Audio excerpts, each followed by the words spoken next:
Hola muchachos, nuevamente con ustedes vamos a realizar en esta ocasión la sesión número 27, ¿no? Que corresponde a la etapa, ¿no? de la contraofensiva aliada. En las dos primeras sesiones, ¿no? que correspondió a la Segunda Guerra Mundial, primero vimos los antecedentes y después la primera etapa en donde en este caso se desarrollaba más a favor de los países del eje. Posteriormente, con el bombardeo, el punto de inflexión de alguna manera fue el bombardeo de la base estadounidense Pearl Harbor por parte de los japoneses. Entonces abre una segunda parte en donde más se resaltan las victorias del bando aliado. Por ejemplo, se desarrolla primero la guerra en el Pacífico. Ese con la entrada de los Estados Unidos, ¿no? En contra de Japón. En el frente del Pacífico se dieron las campañas de Nueva Guinea en el año de 1942 al 45 y de las Islas Salomón también en ese periodo, que comprenden a su vez una serie de batallas y combates protagonizadas tanto por Estados Unidos y sus aliados contra Japón, ¿no? Este es el área en donde, en este caso, el conflicto se centraba con Japón. En la batalla de Rabaul, el 23 de enero del 42, los japoneses, tras derrotar a Australia, logran desembarcar en la ciudad puerto de Papua Nueva Guinea, mejor dicho.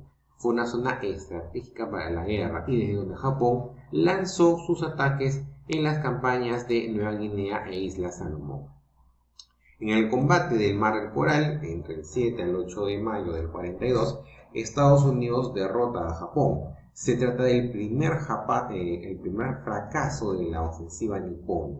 Con esto, Japón no pudo llevar a cabo con éxito la operación Mo o de Puerto Moresi, diseñado por el mariscal Isoroku Yamamoto para poder controlar Nueva Guinea y otros territorios estratégicos del Pacífico. El combate aéreo aeronaval de Midway, desarrollado en el archipiélago de Midway entre el 4 al 7 de junio del 42, fue una decisiva victoria estadounidense sobre Japón. La flota japonesa terminó destruida y le otorgó a Estados Unidos, a partir de aquí ya Estados Unidos consolida su superioridad en el Pacífico. El combate de Guadalcanal en Islas Salomón entre el 7 de agosto del 42 al 9 de febrero del 43 se enfrentan Estados Unidos y sus aliados, Australia y Nueva Zelanda, contra la flota japonesa. Fue una nueva victoria en este caso del bando aliado. Por otro lado, ¿no? En otra área, en otro continente, ¿no? Se desarrolla la campaña del África del Norte, o también en este caso conocida como la campaña del desierto. En la primera batalla del El Alamein, desarrollada en Egipto entre el 1 al 27 de julio del 42, fue librada principalmente por fuerzas británicas y fuerzas alemanas del Afrika Korps. El general Erwin Rommel y sus tropas obligaron al ejército británico a retroceder hasta aproximadamente 100 kilómetros de Alejandría. Retrocedieron hasta El Alamein, esta ciudad en la que se encontraba a 100 kilómetros de Alejandría, donde el general inglés Claude Auchinleck consiguió en este caso detener el avance enemigo. A principios de agosto, Winston Churchill y el general Alan Brooke, jefe británico del Estado Mayor General Imperial, designan como nuevo general a Bernard Montgomery, quien dirige a Alemania en la segunda batalla de El Alamein. En esta segunda batalla, entre el 23 de octubre al 3 de noviembre del 42, fue una decisiva batalla y victoria de Alemania contra Inglaterra, con lo cual Inglaterra logra asegurar la posesión de Egipto, el canal de Suez y pozos de petróleo del Oriente Medio. Esta fue la primera victoria terrestre sobre el ejército alemán durante la Segunda Guerra Mundial y ocasionó que en la primavera del 43 se produjera la destrucción de las fuerzas alemanas en Túnez a manos de los aliados. Entonces, aquí ya con las derrotas de Japón en el lado del Pacífico y de Alemania en el área del África del Norte, empieza en este caso a avanzar el bando aliado. En cuanto a los aspectos diplomáticos, la Declaración de las Naciones Unidas, firmada por 26 países del mundo, pero esto es liderado por Estados Unidos y Gran Bretaña. En esta declaración, los países firmantes se comprometen a respetar la Carta del Atlántico. Se determinó a su vez que ningún país debía pactar ninguna rendición con las potencias del eje por separado. En la conferencia de Casablanca, en Marruecos, entre el 14 al 24 de enero del 43, participaron Estados Unidos, Inglaterra y Francia. Se trató más que todo del desembarco a Sicilia y la invasión a Italia, así también como la ayuda a la Unión Soviética y las condiciones de rendición de las potencias del eje. Ya vislumbraban con estas primeras victorias que la victoria en este caso era más factible. En la conferencia de Teherán, desarrollada en Irán entre el 28 de noviembre al 1 de diciembre del 43, fue la primera conferencia donde participaron las tres grandes potencias, ¿no? Estados Unidos al mando de Roosevelt, la Unión Soviética al mando de Stalin y en este caso Gran Bretaña al mando de Churchill. En esta conferencia se acordó la liberación de Francia a través de el desembarco en las playas de Normandía, también llamada Operación Overlord, y la declaratoria de guerra de la Unión Soviética a Japón una vez derrotada a Alemania, así como la fundación futura de una nueva organización que vaya a sustituir a las Naciones Unidas, es decir, a la ONU. En el frente oriental, o sea, en el área de Europa del Este, se desarrolló en la batalla de Stalingrado, del 23 de agosto del 42 al 2 de febrero del 43. Fue una la batalla de la Segunda Guerra Mundial, donde la contraofensiva soviética al mando del general Zhukov pudo derrotar al ejército alemán, iniciándose así la decadencia del periodo alemán. Aquí es donde ya prácticamente las fuerzas del eje empiezan a ir en retroceso. En agosto del 42, bajo las órdenes del mariscal von Paulus, Alemania avanzó hacia Stalingrado, lo que hoy es la ciudad de Volgogrado, para tomar dicha ciudad y expulsar a los soviéticos. Por su parte, los soviéticos emprendieron la contraofensiva cuando las fuerzas rumanas que defendían la ruta de suministros alemanas a Stalingrado fueron aplastadas por el Ejército Rojo. Las tropas alemanas quedaron sitiadas en la ciudad y con esto los aliados logran avanzar hacia Europa Central. En la batalla de Kursk o Operación Ciudadela, fue desarrollada entre julio y agosto del 43, otra victoria soviética y decisiva sobre el ejército alemán en el frente oriental. Se considera la batalla más grande y violenta de la historia.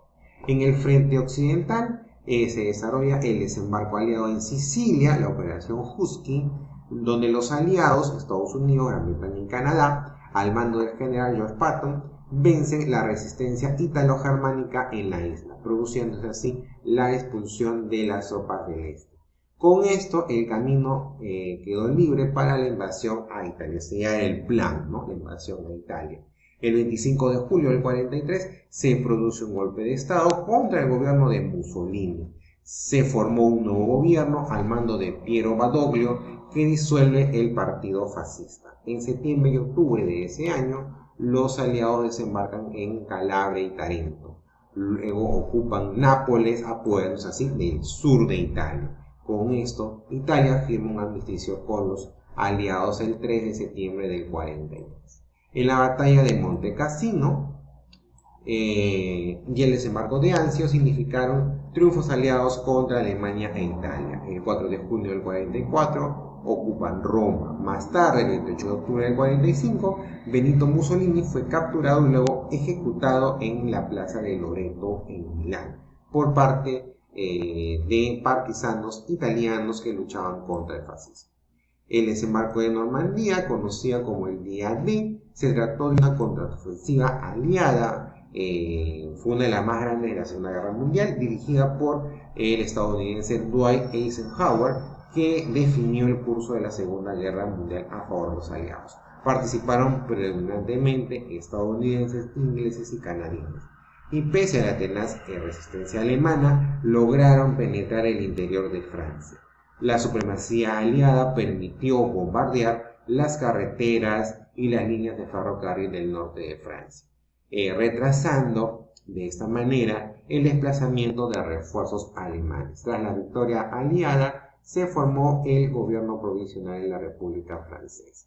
En la conferencia de Bretton Woods, fue la primera conferencia internacional de las Naciones Unidas sobre asuntos básicamente financieros y económicos, ¿no? Auspiciado por Estados Unidos y con la asistencia de 44 países de todo el mundo. Se decidió la creación del Fondo Monetario Internacional y el Banco Internacional para la Reconstrucción y el Desarrollo, que hoy es el Banco Mundial, así como el uso del dólar como una moneda internacional. Estas instituciones internacionales se encargarían de dar préstamos a corto y largo plazo a los países que la solicitasen.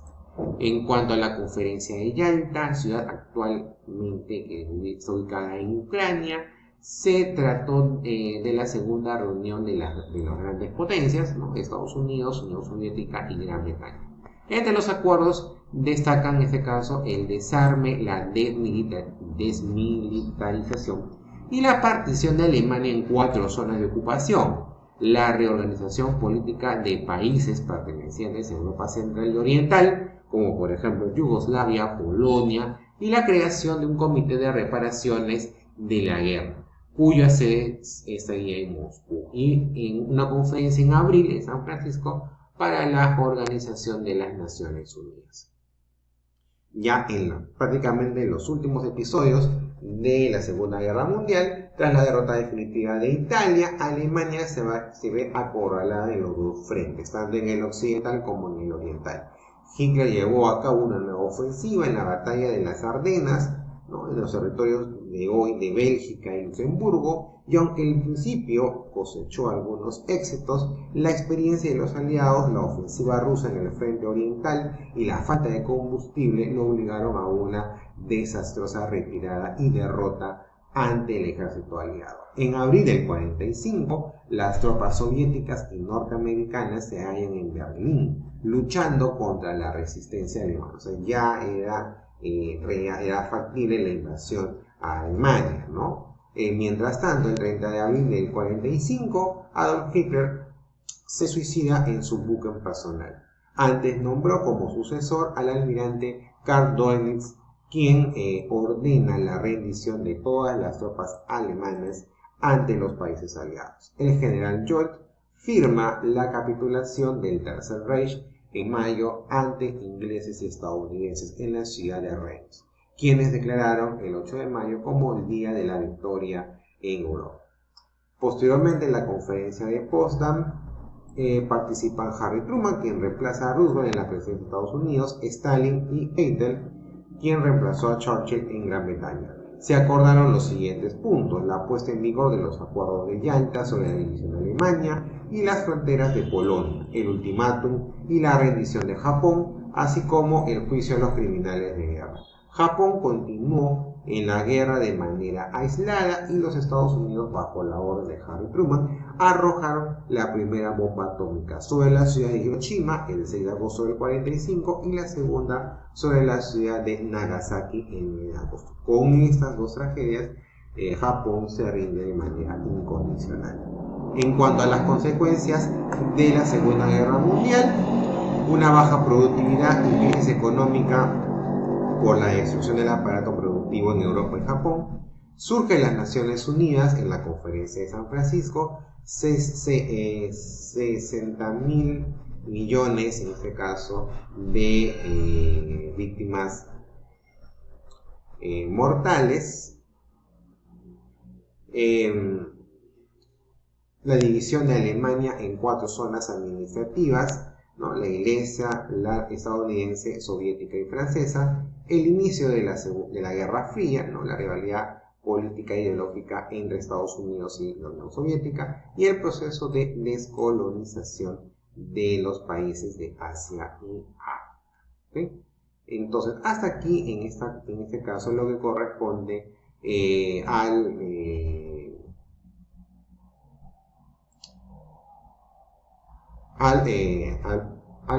proceso de la Segunda Guerra Mundial. ¿Ok? Entonces espero que hayan podido entender